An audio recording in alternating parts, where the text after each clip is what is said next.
welcome back. We are diving into the notes section in my phone. I use it to write down any quotes, ideas, inspiration, motivation that I have gotten from YouTube, podcasts, books, my little brain when I meditate. So I figured I would share here. This has been a series, so if you like this, go back and watch the other videos too, and we will get started. The first quote that I want to start with today is, so much of the time we don't do meditation because we already feel alone. Meditation feels like a solo activity, and if we're already feeling like we spend most of the day alone, maybe you work from home, maybe you go to school, maybe you're just crazy busy and don't have time to connect with really anybody, right? And then the last thing that you want to do is sit in silence with yourself and not speak. But I ask you, before you say meditation is not what you need, when you're feeling lonely, what do you do? Do you scroll on your phone? Do you go watch TV? What method of escape do you use? And is it actually helping you? Meditation, you can view it in the way of it's a solo activity and really not going to make me feel any better. Or you can realize that what you're doing with your time isn't even helping you connect with yourself. So that connection that you can foster with yourself during meditation could be what you're looking for in those moments when you're just distracting and you're trying to avoid feeling lonely. Meditation can help you connect to yourself.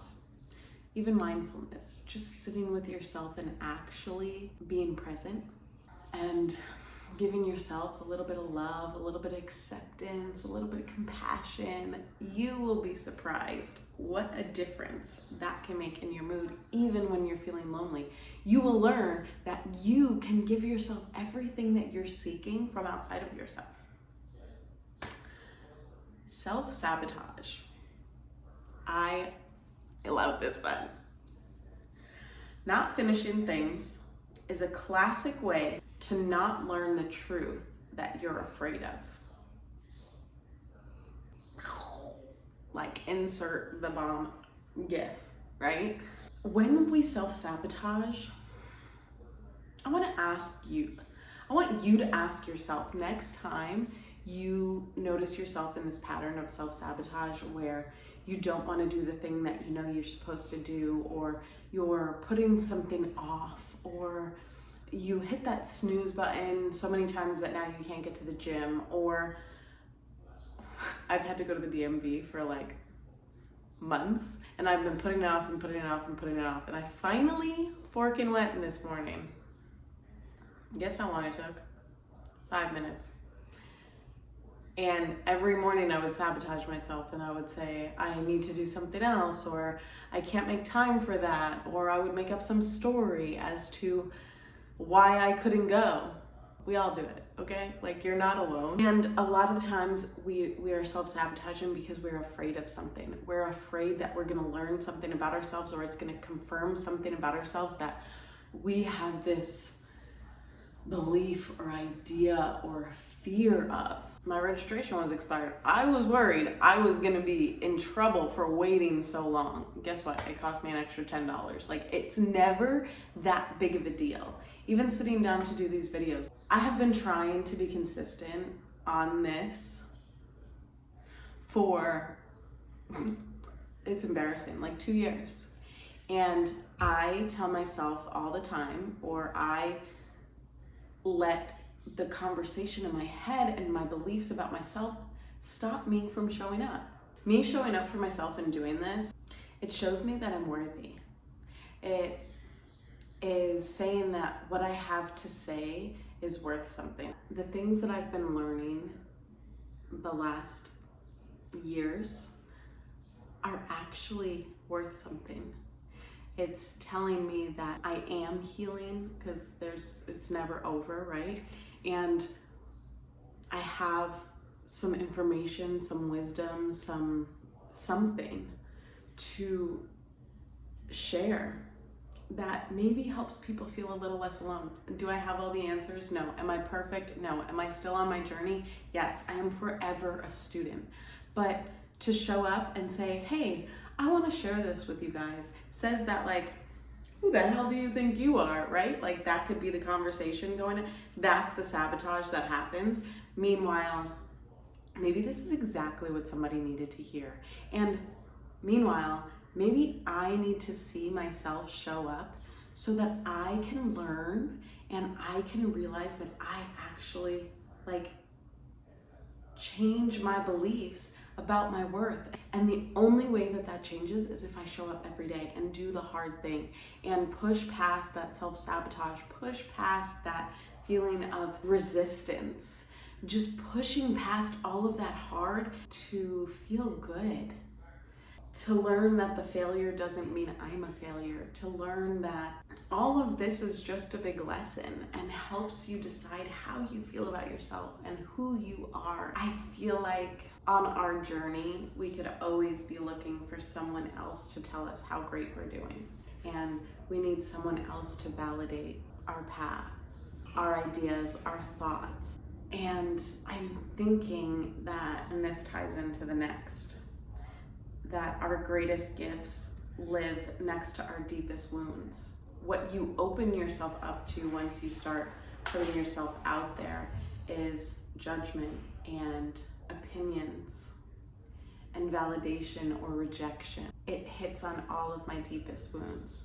That gives me an opportunity to show up and to learn something new and to be someone new and to not allow the difficult parts of the journey to stop me from being and becoming the best version of myself. None of this is easy. I feel like a lot of the time, and I feel it myself too, where's the quick fix?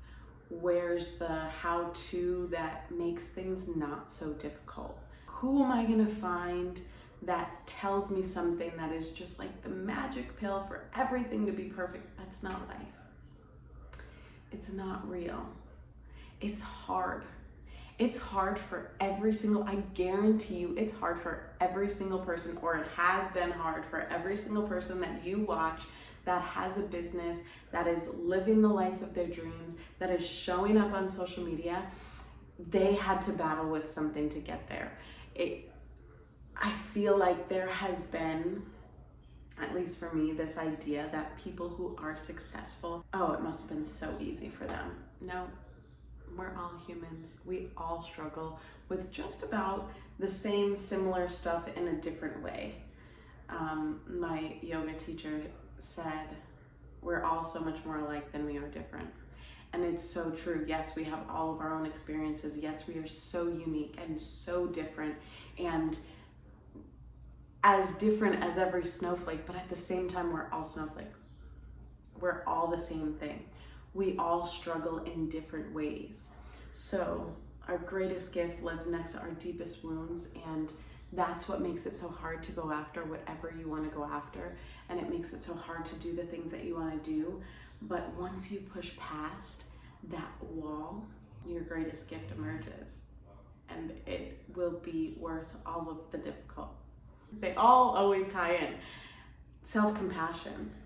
Like when it comes to self-sabotage, when it comes to facing your deepest wounds, allow self-compassion to be the leader rather than allowing shaming and blaming and guilt and fear and doubt be the leader. Speaking to yourself in a loving, kind, compassionate way. And this takes practice.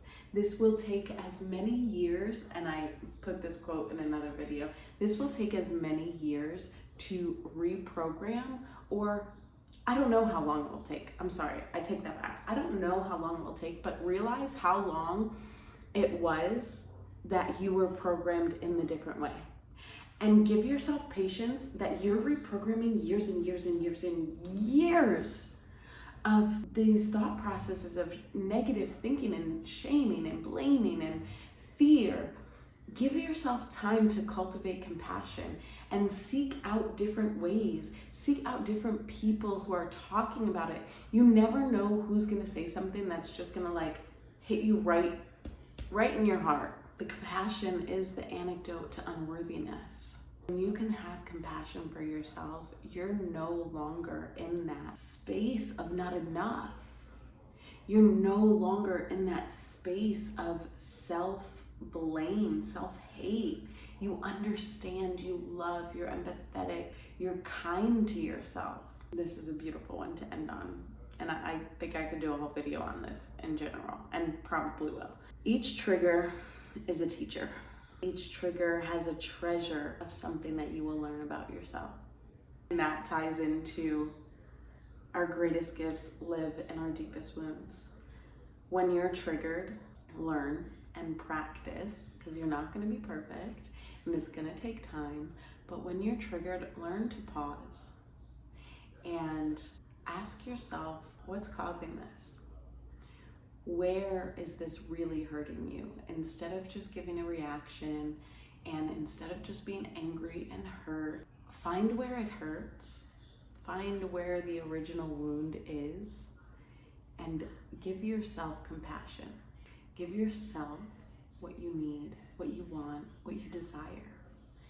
Instead of responding to whatever mean thing somebody said about you, or whatever doubt, or somebody yelled at you, I don't know, whatever the trigger is. I did a trigger for me, and it has nothing to do with other people, is when something takes me time to learn. Like, duh, things are gonna take time to learn, right? Anytime you're doing something new, it's gonna take time. I hate it.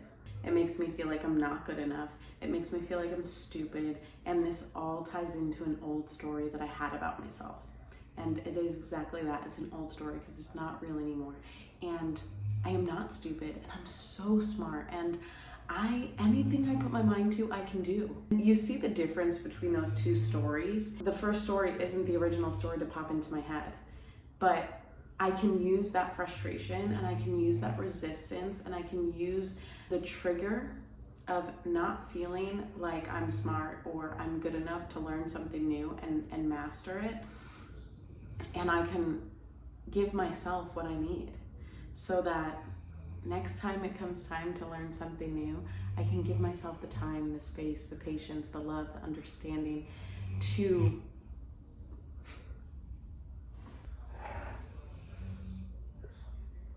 Sorry about that, guys.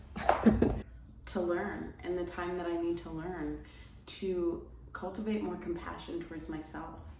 So instead of a trigger causing a reaction in you, cultivate allowing a trigger to be your teacher. Thank you so much for being here.